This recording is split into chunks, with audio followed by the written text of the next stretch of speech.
नमस्कार, स्वागत है आपका मार्केट टाइम स्ट्रीम में। इस वक्त आप देख रहे हैं मार्केट लाइव। बाजारों के बारे में बात करेंगे क्योंकि बाजारों के अंदर काफी अच्छी खासी हलचल देखने को मिली है और खाद्य तेलों के अंदर पिछले एक साल में काफी कुछ बदलाव देखने को मिला है।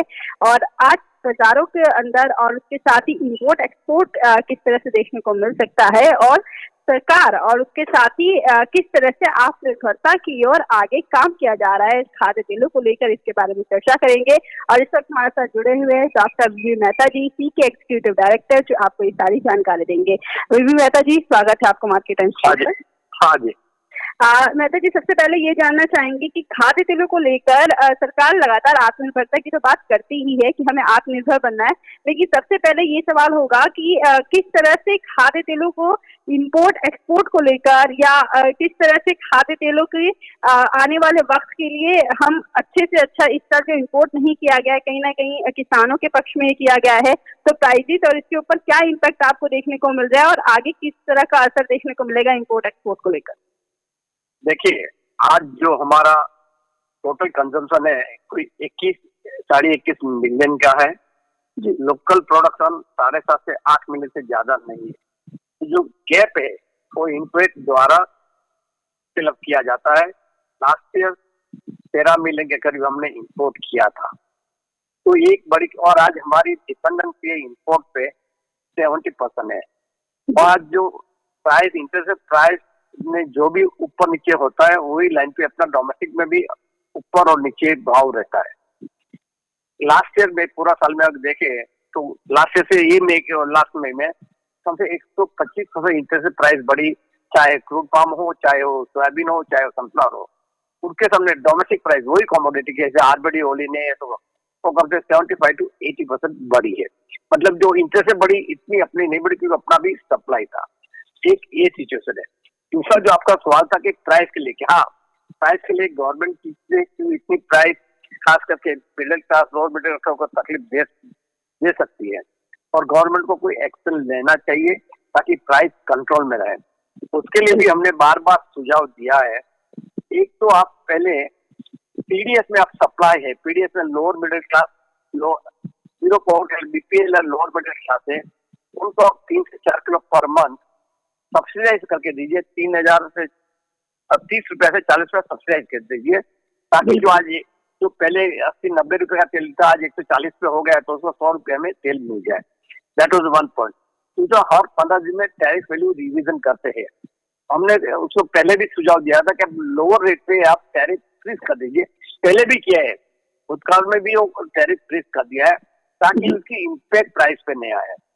तीसरा सुझाव था कि लॉन्ग टर्म सुझाव कि भाई नहीं सॉरी, ये जो अभी फ्यूचर ट्रेडिंग में जो चल रहा है उसमें ज्यादा काफी नजर रखी जाए। मार्जिन पे या तो कंपल्सरी डिलीवरी देना है, वो सारी चीजें सेबी को काफी नजर रखनी चाहिए ताकि जो स्पेकुलेटिव वर्क है, स्पेकुलेशन जो हो रहा है इंडेक्स पे, वो थोड़ा कंट्रोल में रहे। स्पेकुलेशन खराब नहीं है, वो स्पेकुलेशन भी फ्यूचर ट्रेडिंग के लिए जरूरी है। मैं अगेंस्ट नहीं हूँ, और जो भी उसके लिमिट के बाहर स्पेकुलेशन हो रहा है, अभी ये जरूरी है कि भाई सेबी या तहसील उस पर नजर रख के करेक्टिव स्टेप ले ले। एक चीज तो शॉर्ट टर्म है, लॉन्ग टर्म में क्या कर रहे हो, जो national mission on edible oil है जी, उसमें काफी सुझाव, we are also part of that mission, तो काफी सुझाव दिए हुए, पूरा डॉक्यूमेंट तैयार है। तो गवर्नमेंट को national mission on edible oil का स्टार्ट करना चाहिए और साथ में उसको पूरा फंड दिया जाना चाहिए। मे बी हर साल 4 से 5,000 करोड़ रुपया का आपको फंड दे ताकि एक उनकी इम्पैक्ट लगे, इसका इफेक्टिव रिजल्ट आपको मिले। 5 साल के लिए करना जरूरी है। बाकी आज गवर्नमेंट का जैसे कम से कम जो आईएसएफ जो इम्पोर्ट का बिल होगा ये साल का, जैसे लास्ट से 600, 500, 600, 700 रुपये में था, आज 1200, 1400 रुपये डॉलर पे हो गए इनको। तो प्रैक्टिकली गवर्नमेंट की रेवेन्यू इनकम भी डबल होने वाली है। लास्ट ईयर को 30,000 करोड़ मिले, तो हो सकता है ये साल 40,000 करोड़ से ज्यादा भी मिले। तो उसमें से अगर 4-5,000 करोड़ रुपया आप सब्सिडाइज करने के यूज करें या आप अपना national mission of edible use करें, वो एक जरूरी है ताकि समाज के जो नीचे का वर्ग है उसको कंफर्ट लेवल थोड़ा आ जाए। दूसरा है, जब भी प्राइस नीचे गिर रही है तभी आप बफर स्टॉक कर लीजिए, और जब भी प्राइस ऊपर चल रही है तभी आप बफर स्टॉक में रिलीज कीजिए। पहले कभी बफर स्टॉक कभी किया, जब भी प्राइस नीचे गिर रही है तो बफर स्टॉक कर लीजिए। चाइना भी वही करता है, जब प्राइस ऊपर चल जाती है तो रिलीज कर देता है, नीचे जाती है तो उठा ले देता है कि मार्केट स्टेबलाइज में। तो ये भी एक सुझाव दिया हुआ है। हाँ जी जी, यानी सी की तरफ से काफी सारे सुझाव यहाँ पर सरकार के लिए दिए गए हैं ताकि आम जन को और बिलो पॉवर्टी लाइन वाले लोगों को थोड़ी राहत मिल सके खाद्य तेलों को लेकर, क्योंकि खाद्य तेलों का एक साल के अंदर लगभग 2 गुना रेट बोला जा रहा है। जो 95 रुपये का खाद्य तेल था सीधा वो 180 रुपये का सरसों का तेल प्रति लीटर पर बिक रहा है। मेहता जी, आपने सबसे इम्पोर्टेंट इसमें जो बताया, जैसे नेशनल एडिबल ऑयल मिशन की शुरुआत की आपने बोला, और सी के बारे में लगातार चर्चा में है और यहाँ से आप लोगों ने शुरुआत करी थी इसकी। तो इसी से जुड़ा एक और सवाल है कि सी लगातार आत्मनिर्भरता की ओर सरकार से जरूर बात करता है, आत्मनिर्भरता की ओर, और ऐसे कौन से कदम है जो सरकार को आप सुझाव दे रहे हैं कि बढ़ाएं ताकि खाद्य तेलों की 70% आत्मनिर्भरता कम से कम इतनी हो जाए, 30% भी रहेगी तो भी 40% जब भारत के अंदर एडिबल ऑयल प्रोडक्शन शुरू हो जाएगा तो यहाँ पर हमें आयात करने की इतनी बड़ी मात्रा में आवश्यकता नहीं पड़ेगी। कैसे इस चीज को देखिए, आत्मनिर्भरता और या तो सेल्फ रिलायंस जरूरी है, पर ओवरनाइट तो नहीं हो सकता है। उसके लिए 10 या 15 ईयर का प्लान बनाना पड़ेगा कि हर साल आज हम 13 मिलियन इंपोर्ट कर रहे हैं, अगले 5 साल के बाद में 7 से 8 मिलियन इंपोर्ट कर रहे हैं, 5 मिलियन कम है। वो कैसे हो सकता है? एक तो किसान को सही दाम मिले तो एरिया एक्सपेंशन होगा और प्रोडक्टिव पर ज्यादा ध्यान देंगे। और फॉर्चुनेटली ये साल इतने अच्छे दाम किसान को मिला है, तो आप देखिए खरीद में भी एरिया एक्सपेंस होगा और ऑयल सेल का प्रोडक्शन भी बढ़ेगा। दूसरा सुझाव ये है कि हमारे पास नॉन ट्रेडिशनल सोर्सेज में भी काफी, जैसे राइस ब्रान है, उनका पोटेंशियल है अबाउट 1.8 मिलियन, 18 लाख टन का है। आज 10 लाख टन ही पैदा करते हैं, उसमें ध्यान दिया जाए तो उससे 4 से 5 लाख टन और पैदा कर सकते हैं। ऐसा दूसरा कॉटन सीड है, उसका भी पोटेंशियल 1.8 मिलियन है और हम 12 लाख टन पैदा करते हैं, तो उसमें भी ध्यान दिया जाता है। ट्री बॉर्न ऑयल सीड्स है, उसका भी पोटेंशियल काफी अच्छा है, तो उसमें भी ध्यान दे सकता है। तो ये सारे जो नॉन ट्रेडिशनल सोर्सेज है उसमें भी फोकस किया जाए। और पाम है, जो ऑयल पाम है, आज हमारे ऑयल पाम 3.5 लाख हेक्टेयर में है और कम से कम 3 लाख टन हम लोकल में पैदा करते हैं। अगर हम एक डिसाइड कर ले कि जो 3.5 लाख हेक्टेयर आज है, अगले 5 साल में हर साल 50,000 के 1 लाख हेक्टेयर ऐड करना है, तो क्या होगा? 7 या 8 लाख हेक्टेयर 5 साल के बाद हो जाए और 1 हेक्टेयर में कम से कम 3 से 4 टन पाम ऑयल पैदा होता है। ऑयल पाम से पाम ऑयल मिलता है आपको। अगर आप 10 लाख हेक्टेयर आपने कन्वर्ट कर सके तो 30 लाख टन तक आपका पाम ऑयल घरेलू में मिलेगा, तो वो एक्सटेंड आपका इंपोर्ट कम हो जाएगा। काफी सुझाव national mission of edible oil के सारे सुझाव है, तो उसका अगर इम्प्लीमेंट किया जाए एट द अर्लिएस्ट तो काफी अच्छा रहेगा। हाँ जी बिल्कुल। ये हम भी चाहेंगे मेहता जी की आगे इस चीज के ऊपर चर्चा में आगे भी जारी रहे और नेशनल एडिबल ऑयल की मिशन को प्रॉपर सरकार अच्छे से ध्यान दे और इसके ऊपर काम करने की आवश्यकता है ताकि भारत खाद्य तेलों के मामले आत्मनिर्भरता की ओर बढ़ सके। और ये काफी आवश्यकता भी है इस वक्त, क्योंकि जिस हिसाब से किसान हमारे साथ कुछ जुड़े हुए हैं मेहता जी, जो ये जानना चाहते हैं कि अब इम्पोर्ट एक्सपोर्ट तो हमने जाना, लेकिन इस साल जो फसल होने वाली है, क्योंकि आप खुद ही इतने साल से इस इंडस्ट्री में हैं, आप एग्जीक्यूटिव डायरेक्टर खुद हैं सी के, तो जो उत्पादन होने की और प्रोडक्शन की जो खबरें निकल कर आ रही हैं, क्या इस साल, क्योंकि पिछले साल 2020 में भी हमें अच्छा मूल्य मिला था और उससे पहले 2019 में भी खाद्य तेलों का हमने सोयाबीन का यानी रिफाइंड ऑयल का अच्छा भाव देखा था, रिटर्न अच्छा खासा था, 2020 में भी अच्छा रिटर्न और 2021 के शुरुआती 5 महीने के अंदर भी काफी अच्छा खासा भाव मिलता हुआ नजर आया। एमएसपी से ऊपर सरसों अभी भी जारी है, 7,000 8,000 के स्तर देखने को मिले सोयाबीन के अंदर भी, तो किसानों का मनोबल कहीं ना कहीं यहाँ पर बढ़ता हुआ नजर आया है। तो वो ये जानना चाहते हैं, कुछ किसान है हमारे साथ जो ये जानना चाहते हैं कि कितना इस बार उत्पादन बढ़ने की आशंका है और कितनी अच्छी खासी उत्पादकता हम देख पाएंगे और यहाँ पर भाव कितना मिल पाएगा।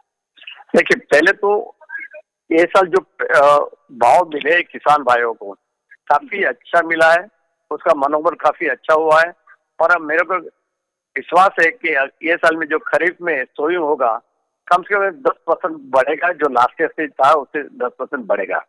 दूसरा बोले भाव का थोड़ा एक ऐसा है कि भाई हमारी मार्केट इंटरनेशनल मार्केट जुड़ी है, अगर इंटरनेशनल मार्केट में अगर प्राइस नीचे गिरी तो लोकल में गिर सकती है, पर इसका मतलब नहीं कि एमएसपी के नीचे चले जाए। तो जो अभी अनुमान है कि जैसा आज सीपीओ $1,200-1,300 है, जो लास्ट ईयर $600 था, या तो सोयाबीन जो 700 $750, आज जो $1,300-1,400 है, हो सकता है उसमें सेकंड हाफ में उससे थोड़ा भाव नीचे आए, और वो भी एक जरूरी है कंज्यूमर के लिए।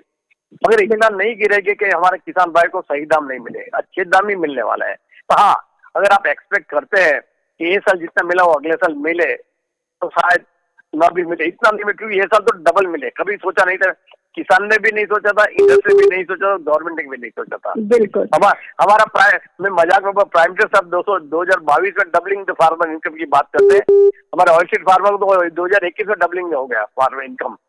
जी, तो ये ऑयल सीड फार्मर्स को तो डबलिंग इनकम हुआ मेहता जी, लेकिन यहाँ पर आम जनता के लिए तो रसोई का बजट संभालना थोड़ा मुश्किल हो गया था, क्योंकि खाद्य तेल इतने अचानक से बड़ा ऐतिहासिक ऊंचाई पर पहुंच गया। उसमें एक और भी रीजन निशा जी, एक और भी रीजन है। आज वर्ल्ड में कम से कम 240 मिलियन टन हम ऑयल पैदा करते हैं जी, और उसमें 45 मिलियन, तो नियरली 20% बायोडीजल में जा रहा है जी। अभी बिडेन साहब आए प्रेसिडेंट, वो चाहते हैं कि 100% ग्रीन फ्यूल बने सोयाबीन से, तो उसे 2-3 मिलियन और बायोडीजल में चला जाएगा। तो पहले जो एडिबल ऑयल वेजिटेबल फूड में था, जो फूड बास्केट में था, वो शिफ्ट होके फ्यूल बास्केट में जा रहा है। ओवरऑल ऑयलिटी फूड के लिए कम हो रही है, और उसकी इम्पैक्ट आ रही है इंडिया, पाकिस्तान, चाइना और जो अफ्रीका देश है, वहाँ जो इकोनॉमी में असर इसके लिए हो रही है कि इतने दाम ऊपर गए। उसका रीजन वो भी है क्या, जो बड़ी जो जैसे यूएसए की पॉलिसी है उसके वजह से भी हो रहा है। मलेशिया आज कितना बायोडीजल बना, मलेशिया, इंडोनेशिया, और उसमें ड्यूटी कितनी लगा रही है।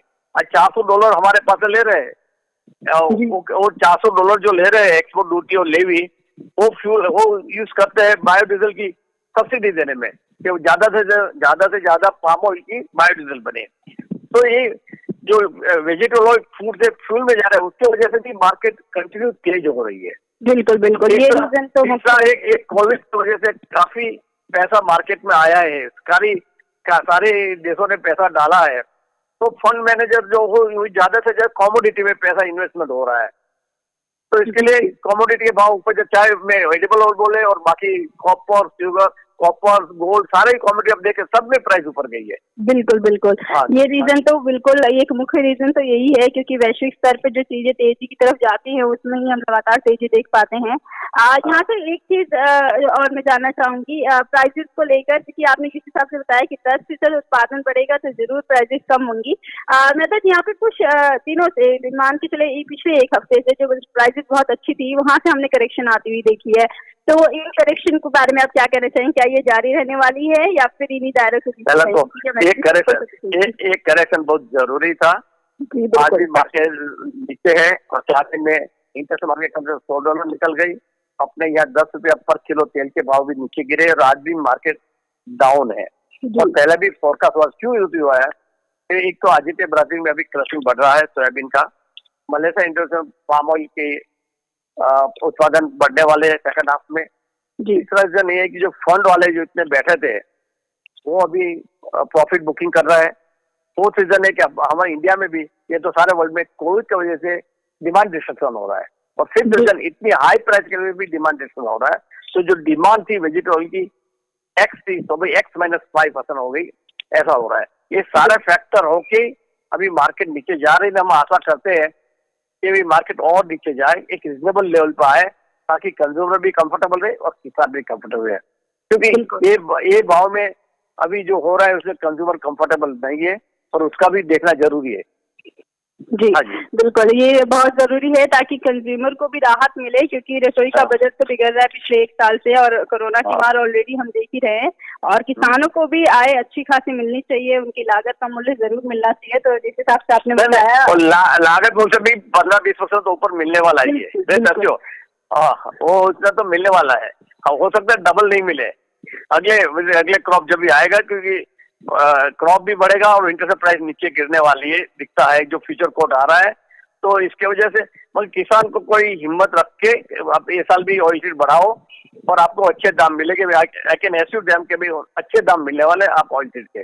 जी, यानी अब खाद्य तेलों के दाम किसानों के लिए अच्छा ही रहने वाला है, प्राइसेज़ काफ़ी अच्छी ही रहेंगी, एमएसपी के ऊपर ही बिकती हुई यहाँ पर खाद्य तेल नज़र आएँगे, चाहे हम सरसों की बात करें क्योंकि सरसों 4650 की एमएसपी है और अभी भी ये मान के चले मेहता जी की 6000 के ऊपर ही बिकेंगे अगर प्रोडक्शन अच्छा भी होता है तो भी।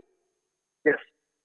जी, बहुत-बहुत शुक्रिया मेहता जी, आप हमारे से जुड़े तमाम जानकारियाँ इस वक़्त आपने जिस हिसाब से आपने लगातार बताया है और एडिबल ऑयल मिशन के लेकर जो लगातार आप चर्चा करते हैं, हम इसके बारे में हम भी चाहते हैं कि सरकार इसके बारे में ज़रूर सोचे और इसके ऊपर कार्य करे क्योंकि आत्मनिर्भरता की ओर अगर बढ़ना है तो इसके ऊपर कार्य करना बेहद आवश्यकता है। बहुत-बहुत शुक्रिया Mehta ji. Thank you madam. बाजारों के अंदर काफ़ी अच्छी खासी तेज़ी जो देखने को मिल रही थी, कहीं न कहीं हल्की-सी थमती हुई नज़र आएगी, लेकिन आपको बता दें अभी भी खाद्य तेलों की कीमतों के अंदर बहुत बड़ी गिरावट नहीं है।